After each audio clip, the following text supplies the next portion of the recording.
Assalamualaikum warahmatullahi wabarakatuh.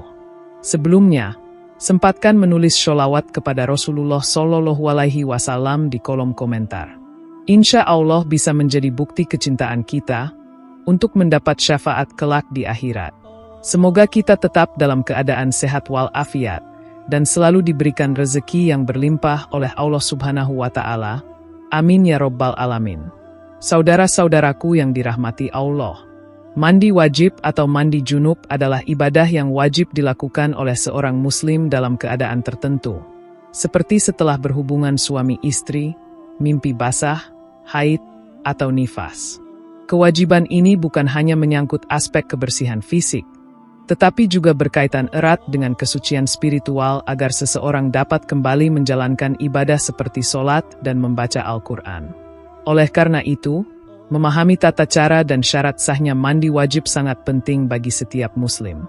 Islam telah memberikan pedoman yang sangat jelas dalam Al-Quran dan hadis mengenai bagaimana cara mandi wajib yang benar. Kesalahan dalam pelaksanaannya dapat menyebabkan mandi wajib tidak sah, yang berarti seseorang masih dianggap berada dalam keadaan hadas besar dan belum boleh melakukan ibadah-ibadah tertentu. Maka dari itu, ilmu tentang mandi wajib tidak bisa dianggap remeh. Dalam praktiknya, ada beberapa hal yang kerap diabaikan oleh sebagian umat Islam sehingga mandi wajib yang dilakukan menjadi tidak sah. 7 hal berikut ini sering menjadi penyebab utama ketidaksahan mandi wajib. 1. Tidak melakukan mandi wajib secara benar. Mandi wajib bukan sekedar aktivitas menyiram tubuh dengan air, melainkan sebuah ibadah yang memiliki tata cara dan syarat-syarat tertentu. Dalam Islam, mandi wajib dilakukan untuk menghilangkan hadas besar seperti setelah berhubungan suami istri, mimpi basah, haid, atau nifas. Pelaksanaan mandi wajib harus sesuai dengan tuntunan syariat. Tidak bisa dilakukan sembarangan atau asal-asalan. Jika seseorang mandi tanpa memperhatikan tahapan-tahapan penting dalam pelaksanaannya, seperti tidak menyela rambut, tidak menyiram tubuh dengan sempurna, atau tidak memastikan semua anggota tubuh terkena air, maka mandi tersebut menjadi tidak sah. Hal ini akan berdampak besar pada keabsahan ibadah-ibadah lainnya yang mensyaratkan kesucian dari hadas besar. Nabi Muhammad SAW memberikan teladan yang sangat jelas tentang bagaimana cara mandi junub yang benar. Dalam hadis Sahih riwayat Aisyah radhiyallahu anha, beliau menjelaskan bahwa Rasulullah SAW memulai dengan mencuci kedua tangan, kemudian berwudu seperti hendak sholat, lalu menyela-nyela rambut hingga ke akar-akar, mengguyur kepala sebanyak 3 kali, dan akhirnya menyiram seluruh tubuhnya dari atas ke bawah. Ini menunjukkan bahwa mandi wajib tidak dilakukan secara asal, tapi mengikuti prosedur yang teliti dan penuh kehati-hatian. Dengan mengikuti sunnah ini, mandi wajib bukan hanya sah secara syariat, tetapi juga bernilai ibadah karena mencontoh Rasulullah Shallallahu Alaihi Wasallam. Ketika mandi dilakukan tidak sesuai dengan tata cara tersebut, walaupun air telah menyentuh tubuh, namun syarat-syarat penting bisa saja belum terpenuhi. Banyak orang yang mungkin merasa sudah mandi wajib karena telah mengguyur tubuh dengan air, padahal mereka belum membasuh bagian tubuh tertentu atau tidak menyela rambut. Kesalahan seperti ini tidak boleh diremehkan. Imam Nawawi dalam Syarah Muslim menjelaskan bahwa mandi wajib tidak cukup hanya dengan berniat dan menyiram air, tetapi juga wajib memastikan bahwa seluruh tubuh, termasuk bagian-bagian tersembunyi seperti sela-sela jari dan lipatan tubuh, tersentuh air. Tanpa itu semua, maka mandi wajib tidak sah dan seseorang masih dianggap dalam keadaan hadas besar. 2. Tidak membaca niat. Niat adalah elemen utama dalam setiap ibadah dalam Islam, termasuk dalam mandi wajib. Tanpa adanya niat, sebuah ibadah tidak akan sah menurut syariat. Hal ini ditegaskan dalam hadis Nabi Shallallahu Alaihi Wasallam. Sesungguhnya segala amal tergantung pada niat, dan setiap orang hanya mendapatkan sesuai dengan apa yang ia niatkan. Hadis riwayat Bukhari dan Muslim. Dalam konteks mandi wajib, niat harus hadir di dalam hati untuk mengangkat hadas besar. Jika seseorang mandi tanpa berniat untuk bersuci dari hadas, maka mandi tersebut tidak dianggap sebagai ibadah mandi wajib, melainkan hanya sebagai aktivitas kebersihan biasa. Niat tidak harus diucapkan secara lisan, Cukup dilafalkan dalam hati saat akan memulai mandi.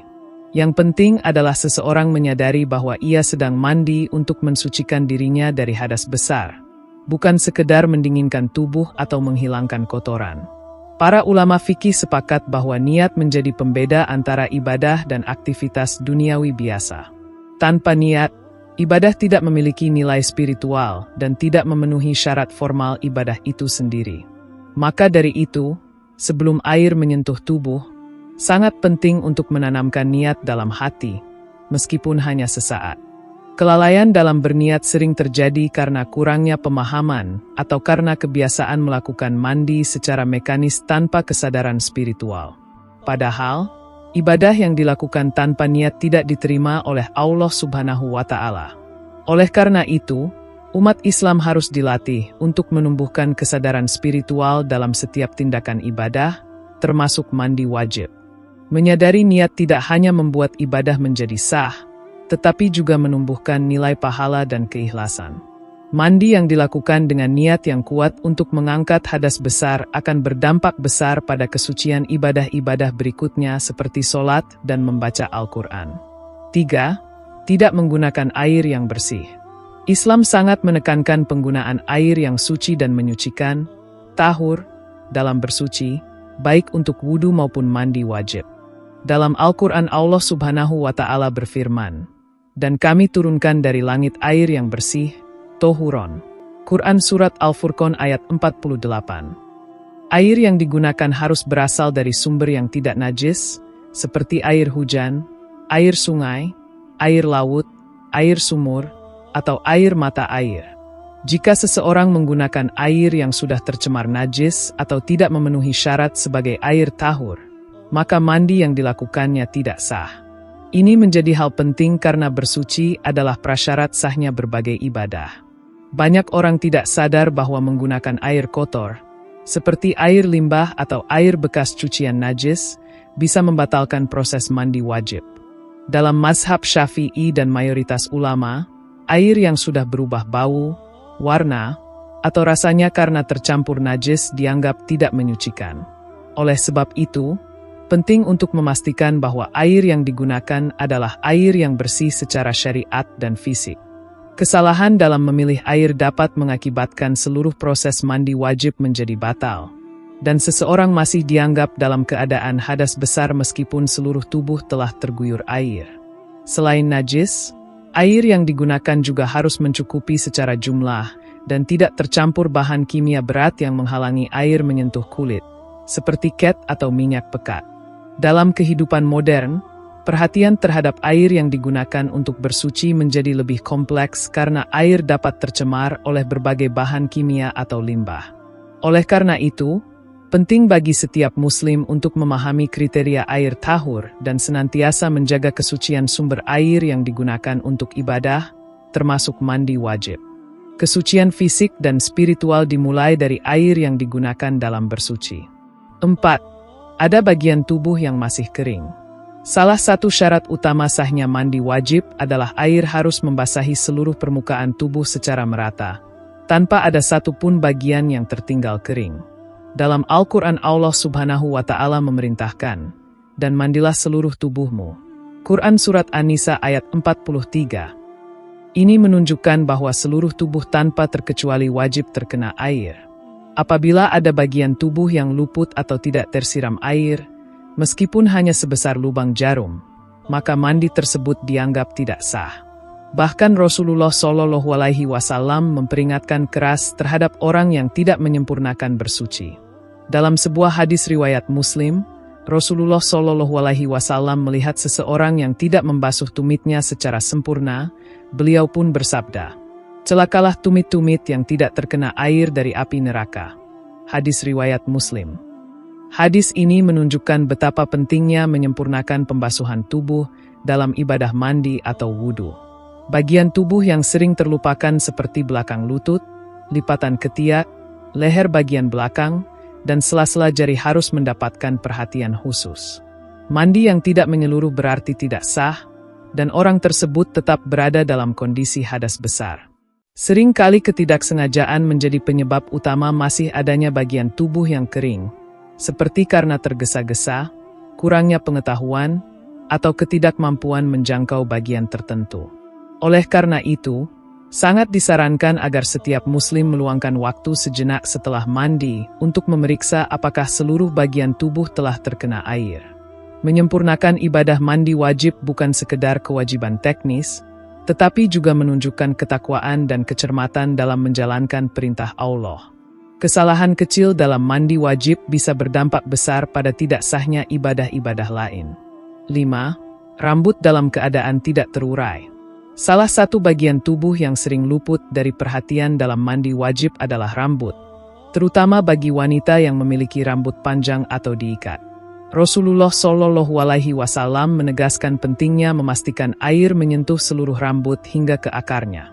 Dalam hadis, beliau bersabda, "Di bawah setiap helai rambut ada janabah, hadas, maka basuhlah rambut dan bersihkan kulit, kepala." Hadis riwayat Abu Dawud. Hadis ini menunjukkan bahwa tidak cukup hanya mengguyur kepala bagian atas, tetapi juga harus memastikan bahwa air mencapai kulit kepala.